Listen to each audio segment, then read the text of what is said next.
Why are power snatches so hard? Today we talk about why are power snatches so hard, what makes the power snatches so hard. But the good news is, if you understand what makes them so hard and what I'm outlining here in this video, you will be able to make adjustments to your power snatches and they will become less hard.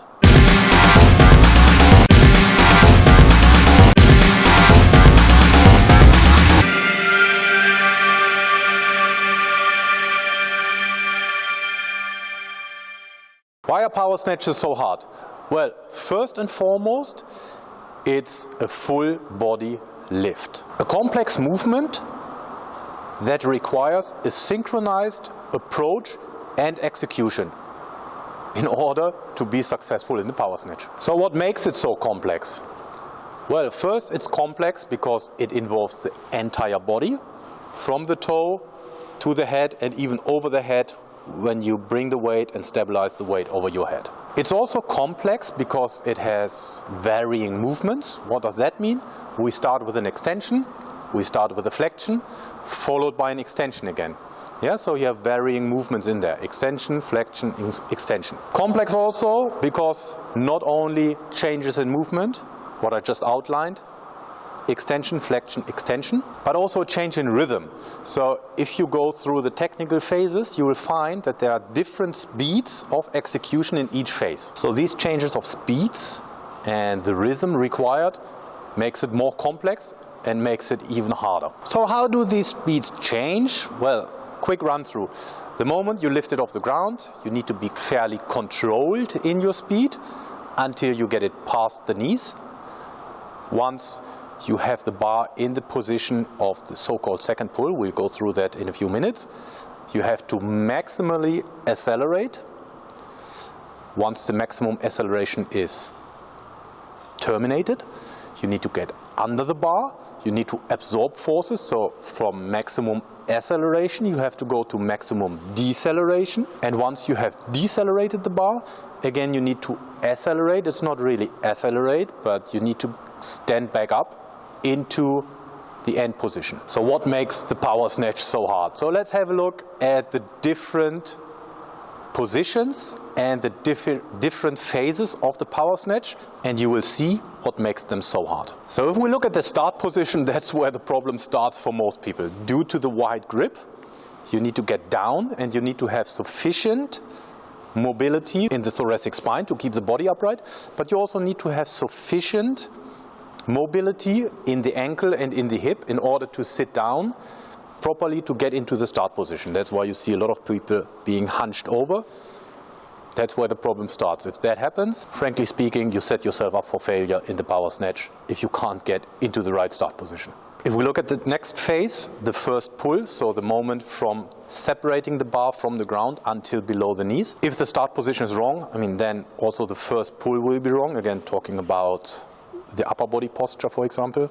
But also what makes the first pull a bit difficult is that you want to lift the bar more or less straight upwards, maybe a little bit into you. What is natural for most people, they lift the bar forwards. So the bar gets too far away from the body. The further it is away, the more difficult it becomes later to accelerate the bar. So the first pull also, the problem is bringing the bar up and keeping it close to your body. The transition phase. The transition phase is basically when you get the bar from below the knees to above the knees. And here the problem is you need to get the knees out of the way. So if you had any problems in the first pull and lifting the bar forwards, it becomes even more difficult to do that. Then you have to lift the bar, around the knees, which is not optimal. So again, you need to get the knees out of the way in the transition in order to get the bar past the knees, to set the bar up for the second pull, which is the maximum acceleration upwards. Yeah, so biggest problem in the transition, keeping the bar close to the body. So the second pull, when you maximally accelerate the bar up. Problems here, people tend to make contact with the thighs a little bit too low. It should be on height of the hip, not like the power clean on height of the mid-thigh. That's a problem for a lot of people, which makes it hard, because if that happens, the bar moves forward, and it's much, again, more difficult to get the bar overhead and stabilize it overhead. If that happens, you need to compensate or find compensatory mechanisms such as jumping forward. But again, the idea of the snatch essentially is to have maximum vertical displacement and not horizontal displacement. So any horizontal displacement in the bar makes the snatch more difficult and decreases the likelihood of success. So back to the topic, second pull. Yeah? Making contact with the thigh. Another one is because you should accelerate your body, so powerful hip extension. A lot of people tend to pull too much with the arms.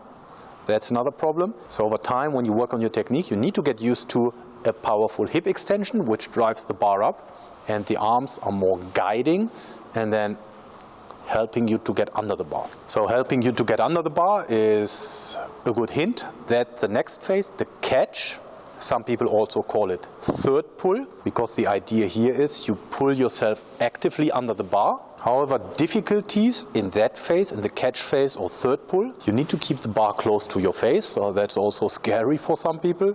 Plus, you need to get yourself into a potentially vulnerable position. What does that mean? Well, it is actually a fact, and I've seen it quite often. People are a bit scared to get under the bar because, again, the vulnerable position, you have the bar right over your head. The line of gravity dictates if something goes wrong, the bar comes down in a straight vertical line. And who's in between this vertical line of weight and the ground? It's you. So that's why it can be scary for some people, because if it goes wrong, you are in between the weight and the ground. And if the weight is high, you're probably going to lose. And please don't think it's a beginner's mistake. It can happen to the best of us. If you want to have a look at that, Matthias Steiner, Olympic champ in 2008, at the Olympic Games in 2012, 4 years later, so reigning Olympic champion, it happened to him and he had to stop the competition. So it can happen. Once we've completed the catch phase and we have stabilized the weight overhead. Again, the problem is the weight should be right over the center of your head. So if you look from the side, the weight should be right over the center. A problem why it is hard, a lot of people tend to have it a little bit in front. And then that works with lighter weights, because you can always use a little bit the strength of your shoulders to pull the weight backwards. But as soon as the weights get heavier and challenging, the bar will always fall forward. And the recovery phase, well, the recovery phase normally is not that difficult. But again, if things went wrong in the previous phases, such as having the weight too far in front, what I just outlined, then recovering from that position to the end position will also be difficult. To wrap it up, why is the power snatch so hard? It's a complex movement which requires a synchronized approach and a synchronized execution. It's a complex movement because it involves the whole body. It's complex because it has varying movements, extension, flexion, extension. And it's also complex because it has various speeds, which means you need to find the right rhythm. In a nutshell, you start with a moderate speed, you accelerate maximally upwards, you need to maximally decelerate, and you need to accelerate again to get back into the end position. So why is it hard? If we look at the different movements, different phases, it's hard because people have difficulties getting into the right start position. People have difficulties because of the bar trajectory, keeping it close to the body. People have difficulties because they don't use the hip properly and pull a little bit too much with the arms. And there are difficulties because the bar has to stay close to the body. And when you get under the bar, you get into a fairly vulnerable position. So that can make it scary for people. What happens then? If people don't want to get into that scary position with the bar right over you, they have the bar a little bit forward, and that will make it impossible as soon as the weights are heavier to control the weight and to recover back into the end position.